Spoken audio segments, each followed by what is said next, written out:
And hopefully we can, and I think your other question I think is very intriguing, is who would be a Christian nursi or a Jewish nursi that the Islamic world needs to hear from. So again, our conversations are mutually beneficial, because we need to have an understanding of each other, not just us understanding of Islam, but a better understanding of Christianity and a better understanding of Judaism from Muslims as well. Yeah. So. No, I agree with that. Well, let's open it to our audience that's gathered here today. See if you have some questions for Dr. Markham.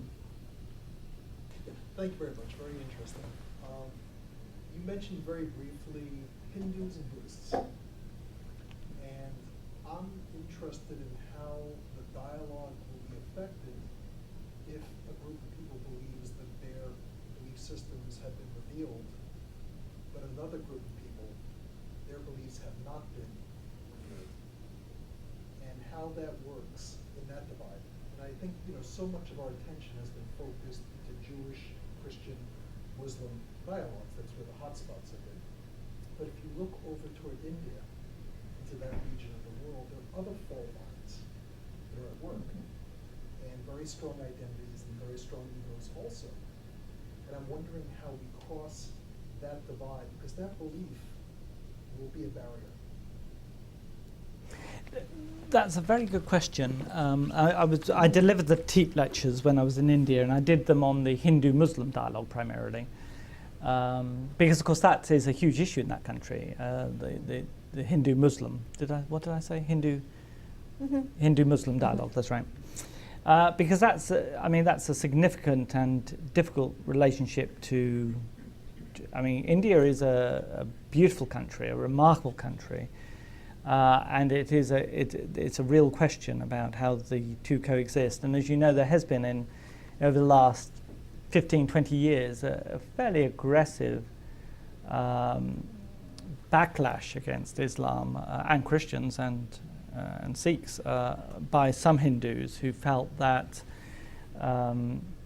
they are in the end all invaders. And what I find really interesting about when you look at some of the literature which came out of the BJP, for example, in their early days, when you read that literature, the primary argument seemed to be the natural religions of India are ones that are deeply inclusive. Islam is a non-inclusive tradition, therefore it isn't authentically Indian. It's a really interesting. It's a very interesting argument, really. It's slightly paradoxical because it's a tradition which doesn't include. We can't include you.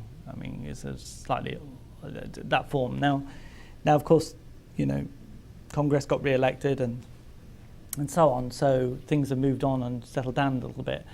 But what I find quite interesting is that. I think you're right to say that interfaith dialogue needs to take seriously the particularities of situation and context. So on the whole, I'm not in favour of generic sort of United Nations interfaith dialogues where we all try to come together, the leaders of world religions, and solve all the problems of the entire world. Because, in the north of Ireland, the conversation was very, very much intra-Christian, and you had to understand the particular dynamics between Scotland and Ireland and English and all those sort of, and it comes out of a Presbyterian and Catholic, and that's the dynamic in that particular place and setting. In India, it's a sort of fear that the changes brought about by the imposition of the secular state by the British as it departed and so on created a sort of nervousness about too much change, undermining core historic values in Indian society, which created part of the backdrop for the conversation which needs to take place there between Hindus and Muslims. So therefore I'm much more in favour of what I call contextual dialogues which acknowledge place, location, local, focused on the particular dynamics and histories that make up the traditions that need to have those conversations. And then as to your second part of your question, namely, is there a fundamental difference between the Abrahamic traditions and non-Abrahamic ones around the concept of revelation? Actually, I mean, the thing about Hindu theologies, of which there are thousands, of course, and the whole name is a European imposition, and but there's still a very deep commitment to revelation in those traditions. That there is a text which is in some sense authoritative, which shapes the understanding of what's true. So actually, I think the concept of revelation is shared across. I mean, even in Buddhism, you get that. So, the Buddha made a discovery of a truth which then all of us are invited to participate in. So actually, I don't think that's necessarily the divide. Is the divide then that some people think they're right and other people think they're wrong? I'm less worried about that divide. I think that that's one divide we've just got to get over. In other words, I have no problems with people meeting who disagree fundamentally. Acknowledge that disagreement, share it, enjoy it, have it out, and then just move on. Okay, even though we disagree, we've still got plenty of work we can do together, like peacemaking or justice or living together constructively.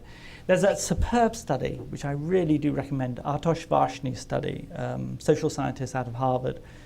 And it's a really interesting study because the question was so sort of obvious, really. He did a study of communal violence in India between Muslims and between, Hindus and non-Hindu groups, actually, not just Muslims. And he asked the question, why do some cities erupt and others don't? Especially when those cities have the same percentage of different faith traditions. And the answer he gives is really important for the interfaith dialogue movement to learn.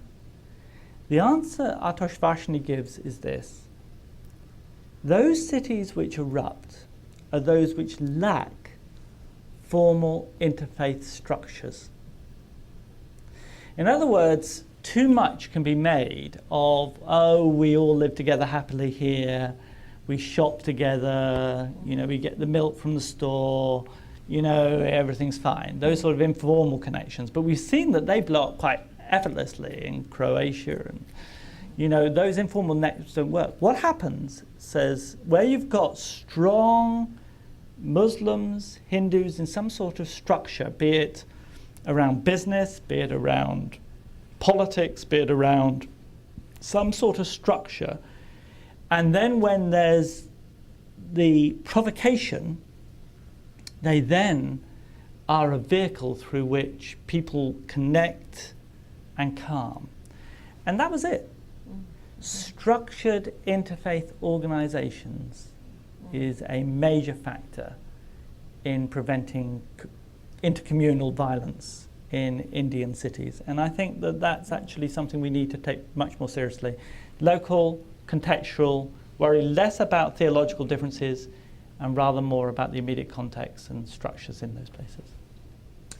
I wonder if in our teaching, because one man's idol could be another man's deity, and vice versa. If we need to build in, even if we don't agree with it, a respect for whatever that person's representation is. Yeah, no, I'm all in favor of respect, full stop, yes. Respect's very important, and of course, yeah, no, definitely. I mean, for me, I sort of see religious disagreements as analogous to all disagreements. I think we overstate the differences. If you put a Democrat and a Republican together and they're disagreeing about, I don't know, whatever, the Iraq war, there ought to be still a respect for each other's arguments, certainly a respect for each other people as human beings. You can share the disagreement, you can try and persuade each other, and then if you're not going to persuade each other, you just move on and talk about other things. And that's largely how I see, I disagree with my wife about all sorts of things, and that's how we operate. I'm sort of a big fan of, let's not overstate the nature of religious disagreements, and let's learn to live with them more effectively. I'd like to comment just briefly on your report of the study in India, because I've had a number of conversations with Iraqis who grew up in Baghdad as children, where they lived and played with Christians and Jews, and people I've talked with from Islamabad who said the same thing. But when there was a change in the political structure, the